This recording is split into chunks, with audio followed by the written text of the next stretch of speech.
Teka, ano ba yung naririnig ko? Narinig ko kay Dr. Lab ang pambababoy na ginagawa mo kay Popil Vlog. Aba. Magpakahinahon ka. Dr. Lab, ang lumalabas sa bunganga mo, nang namumutawi sa bunganga mo, ay pampabalahura sa isang babae. Di bali sana kung totoo, pero puro kasinungalingan. Ano pa ba yung sinasabi mo? Na sinasiraan ni Popil Vlog si Ruel of Malalag? Bakit? Sa anong dahilan? Anong pruweba mo? May video ka ba na ipapakita? Nasaan ang pruweba? Pakita mo. At nang may maniwala sa iyo, kaso wala nang naniniwala sa iyo dahil saksakan ka ng kasinungaling. Number 1 sinungaling. Ang namumutawi sa bunganga mo, puro kasinungalingan. E yan ba ang minana mo? Sino ba nagpalaki sa iyo? Puro kasinungalingan ang natututunan mo. Aba, ang galing. Masyadong madilim yung bunganga mo. Masyadong mamagit siyang bunganga mo. Dapat pasakan ng mga magit talaga yung bunganga mo nang tumigil ka. Pero wala, dire-diretso ang bunganga mo. Alam mo, ako ang nag-repair sa iyo kay Popil Vlog para magkaroon ka ng watching hour. Dahil nagmamakaawa ka sa kapatid ko na si Catherine Official. Bagong dating ka noon sa Daet, wala kang watching hour, wala ka pang mga viewers, wala ka pang subscribe share noong una. Ako ang nag-repair sa iyo. Dahil sa kabaitan ni Popil Vlog, tinulungan ka. Pagkatapos ganito pang igaganti mo sa kanya? Balikan mo ang nakaraan nang malaman mo. Tapos sasab pa kay Popil Vlog na walang balakang. Aba, pakita sa iyo ang magandang balakang ni Popil Vlog. Kita ko lahat ang katawan niya. Kung kasaseksihan lang, sexy siya. Ang galing mo mambalahura. Naku po, lalo na babae.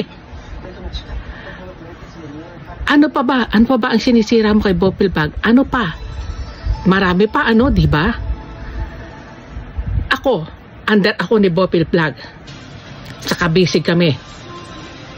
Nagdudonasyon kami para may maitulong kay Kuya Bal o Kalinga Prab. Pagpapuga ng bahay, pang-ayuda.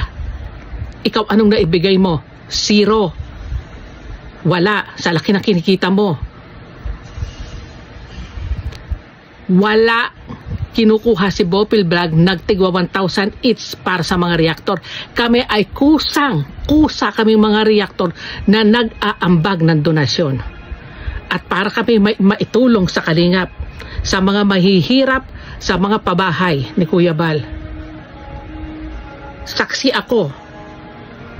Magbibintang ka na nangungulekta ng tigwa 1,000. Ang galing mong magsinungaling. Talagang wagas na wagas. Wagas sa bunganga mong mabalahura.